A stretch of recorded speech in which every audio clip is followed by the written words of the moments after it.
Coughing, a common but interesting thing we all do. Ever asked yourself why it happens?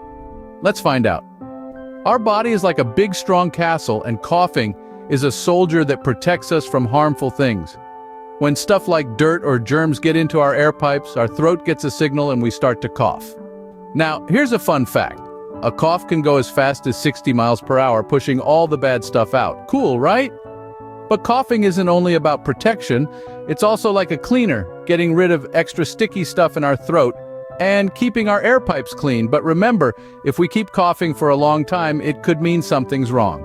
If this happens, it's best to go see a doctor. So, here's to coughing, our quiet hero, keeping us safe one cough at a time. Keep wondering, stay healthy.